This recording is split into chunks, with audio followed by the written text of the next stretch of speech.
क्या crypto currency के निवेश को लेकर बनाया गया एक वैश्विक तिलिस्म अब टूट रहा है? जिस क्रिप्टो करेंसी को फॉर्मल फाइनेंशियल सिस्टम के कंट्रोल से बाहर एक नए ही फाइनेंशियल वर्ल्ड ऑर्डर के तौर पर इस्टेब्लिश करने की कोशिश इतने सालों से हो रही थी, क्या वो बस एक बबल था?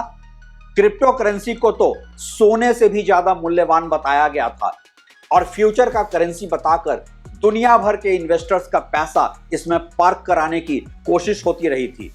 इस हाइप में क्रिप्टो करेंसी के शुरुआती दिनों के निवेशकों का तो बन गया मुनाफा, और मुनाफा भी इतना बड़ा कि कोई भी इन्वेस्टर आकर्षित हुए बिना नहीं रह सके। लेकिन क्रिप्टो करेंसी के ग्लोबल वैकल्पिक करेंसी बनने पर आज भी है एक प्रश्न चिन्ह, और क्यों न हो, जब आज की वैश्विक आर्थिक अनिश्चितता के अपने पहले ही स्ट्रेस टेस्ट में फेल ही हो गया क्रिप्टो करेंसी। सबको ही दिखा कि नहीं है क्रिप्टो करेंसी सोने की तरह का सेफ हेवन जिसकी तलाश में दुनिया भर के इन्वेस्टर्स रहते हैं और जिसके लिए ही क्रिप्टो करेंसी को लाया गया था मार्केट में। और इसी के साथ अब उठने लगे हैं सवाल कि क्रिप्टो करेंसी का तो कोई इंट्रिंसिक वैल्यू ही नहीं है। ना तो क्रिप्टो करेंसी वैश्विक अनिश्चितता में है एक सेफ हेवन करेंसी, और ना ही सोने की तरह है इसकी हर तरफ एक ग्लोबल एक्सेप्टेंस।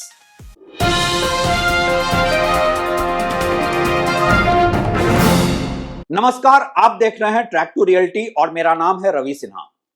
जनवरी 2009 में जब क्रिप्टो करेंसी की शुरुआत हुई थी तो दुनिया भर के इन्वेस्टर्स का आकर्षण इस नए करेंसी की तरफ बना था। वजह थी सरकारी कंट्रोल के बाहर एक नए डिसेंट्रलाइज्ड करेंसी का उदय, जो कि ट्रेडिशनल फाइनेंशियल सिस्टम से अलग था, एक नई ब्लॉकचेन टेक्नोलॉजी के तहत था और जिसे दुनिया के किसी भी हिस्से से बैठकर निवेश के लिए खरीदा और बेचा जा सकता था। बिटकॉइन जैसे क्रिप्टो करेंसी ने दुनिया भर में सरकारों को भी सचेत कर दिया था।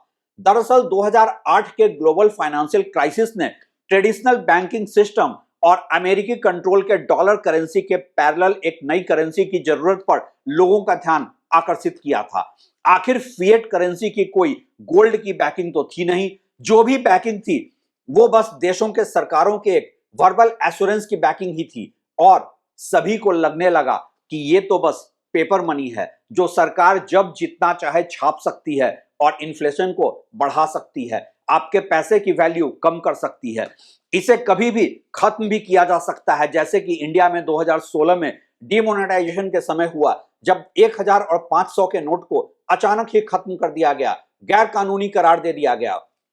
और इसलिए भी जरूरत थी एक ऐसे करेंसी की जो इस तरह के सरकारी फिएट करेंसी की तरह न हो, जिसे जब जितना चाहो बस छाप लो।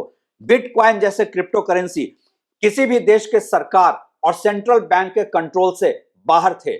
इसमें बहुत सारे ही इन्वेस्टर्स जो अपने निवेश और पैसों को किसी भी सरकारी कंट्रोल से बाहर एक डिसेंट्रलाइज्ड सिस्टम में रखना चाहते थे, वो इसकी ओर आकर्षित हुए और यहीं से क्रिप्टो करेंसी का एक तिलिस्म बनना शुरू हो गया। जाहिर सी बात है कि एक नए फाइनेंशियल प्रोडक्ट में जिसकी की सप्लाई भी रेस्ट्रिक्टेड थी, जब इतने इन्वेस्टर्स आकर्षित हो जाएं तो लाजमी है कि उसकी प्राइस बढ़े और शुरुआती दिनों के इन्वेस्टर्स हो जाएं मालामाल।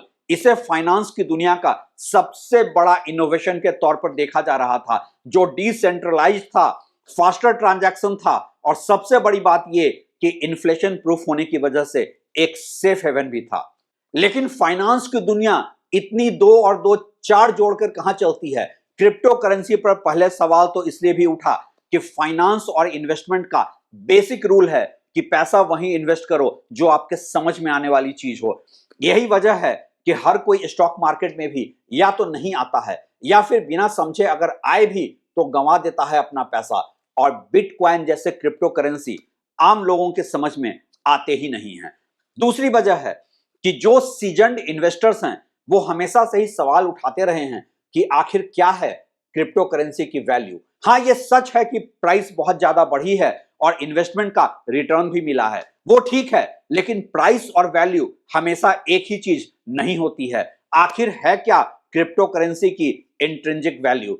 और एक तीसरी वजह है इस पर उठ रहे सवाल की, वो ये रही कि क्या आगे 2008 जैसे फाइनेंशियल क्राइसिस जिसने क्रिप्टो करेंसी को बाजार में पहचान दी थी, वैसे किसी ग्लोबल फाइनेंशियल क्राइसिस या अनिश्चितता में ये क्रिप्टो करेंसी उभर कर सामने आ पाएगा एक ट्रस्ट के स्टैंप के तौर पर, और यहीं पर इस बार क्रिप्टो करेंसी पिटसा गया है।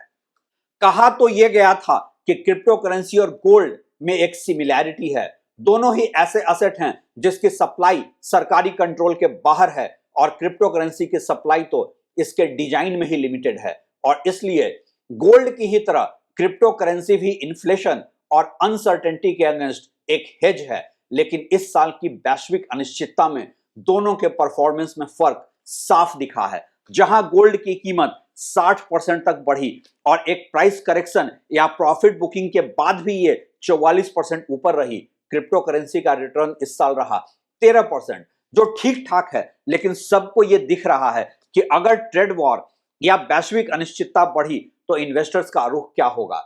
अभी तो ऐसा ही लग रहा है कि गोल्ड अकेला ही सेफ हेवन बनकर दुनिया भर के इन्वेस्टर्स की चॉइस बनेगा।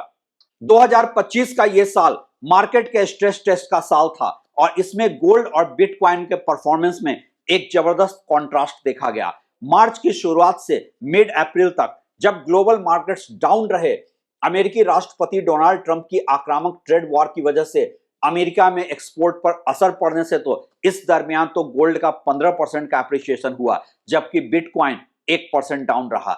जाहिर सी बात है कि मार्केट टर्मोइल में लोगों का रुख सोने की तरफ था, जबकि इस स्ट्रेस टेस्ट में बिटकॉइन फेल हो रहा था। अब दुनिया भर के इन्वेस्टर्स का रुख बदलने लगा है, और इसकी कई वजह बताई जा रही है कि आखिर क्यों गोल्ड एक सेफ हेवन है और बिटकॉइन नहीं है। पहली वजह यह है कि गोल्ड एक फिजिकल असेट है, जबकि क्रिप्टो करेंसी एक डिजिटल असेट है।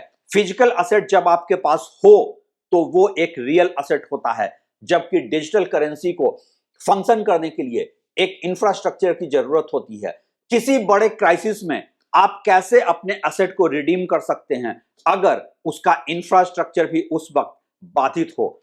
इस बात की क्या गारंटी है कि किसी बड़े फाइनेंशियल क्राइसिस में आप अपने डिजिटल असेट का एक्सेस भी कर पाएंगे। दूसरी वजह है कि गोल्ड की तरह क्रिप्टो करेंसी की सप्लाई अनलिमिटेड नहीं हो सकती है। हाँ, यह सच है कि अभी बिटकॉइन की सप्लाई की एक कैपिंग है, लेकिन बिटकॉइन अकेला ही क्रिप्टो करेंसी नहीं है।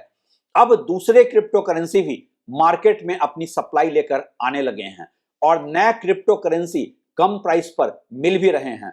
अभी क्रिप्टो करेंसी में बिटकॉइन का प्राइस ज्यादा है, क्योंकि ये पहला क्रिप्टो करेंसी है और सबसे ज्यादा इसकी ही ट्रेडिंग हुई है। लेकिन इस बात की क्या गारंटी है कि नए और बिटकॉइन आने से बेहतर क्रिप्टो करेंसी की सप्लाई मार्केट में आगे नहीं आ जाएगी? क्या इन्वेस्टर्स बिटकॉइन को डंप करके नए क्रिप्टो की तरफ नहीं भागेंगे? ऐसे भी इन्वेस्टमेंट की दुनिया में कहते हैं ना कि past performance is not a guarantee of future returns. Bitcoin ने अभी तक अच्छा रिटर्न्स दिया है अपने इन्वेस्टर्स को, इसमें कोई शक की बात नहीं है। लेकिन यह क्रिप्टो करेंसी का पहला एक्सपेरिमेंट था, एक नए तरह के ही फाइनेंशियल वर्ल्ड ऑर्डर की शुरुआत था। आगे क्या?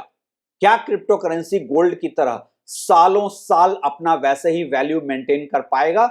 क्या क्रिप्टो करेंसी किसी फाइनेंशियल इमरजेंसी में या युद्ध जैसे हालात होने पर अपने निवेशकों के लिए सेफ हेवन साबित होगा? 2025 के पहले स्ट्रेस टेस्ट में तो फेल होने के बाद ऐसे कई सवाल आज खड़े हो गए हैं। और एक और वजह यह भी है कि एक सेफ असेट अपने प्राइस पैटर्न में वोलेटाइल नहीं ही होता है। गोल्ड में 2025 में अपने पिक प्राइस पॉइंट पर पहुंचकर प्रॉफिट बुकिंग और दूसरे जियोपॉलिटिकल वजहों से थोड़ा प्राइस करेक्शन भी अगर हुआ तो भी गोल्ड का प्राइस हिस्टोरिकली कभी भी वोलेटाइल नहीं रहा है। और बिटकॉइन ने चाहे जितना भी रिटर्न दिया हो, इसे आज भी एक वोलेटाइल असेट के तौर पर ही देखा जा रहा है।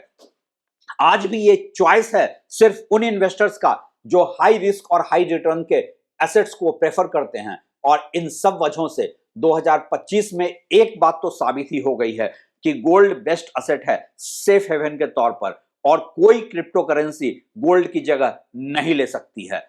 इंडिया में तो ऐसे भी क्रिप्टो करेंसी को लेकर अब कभी उतना हाइप नहीं बना, क्योंकि यहां इन्वेस्टमेंट के साथ एक सेफ्टी का भी कल्चरल माइंडसेट है। वैसे क्रिप्टो करेंसी के रेगुलेटरी प्रैक्टिसेज को लेकर दुनिया भर में एक अनिश्चितता तो है ही, और साथ ही है एक सिक्योरिटी रिस्क भी, क्योंकि क्रिप्टो करेंसी कभी भी हैक हो सकता है, और हो सकता है किसी भी साइबर फिशिंग का भी शिकार। आज की तारीख में तो क्रिप्टो करेंसी के न कोई ट्रेडिशनल फाइनेंशियल सिस्टम के साथ इंटीग्रेशन है और न ही इसकी कोई इंस्टीट्यूशनल एक्सेप्टेंस है। आपका क्या सोचना है इस बारे में?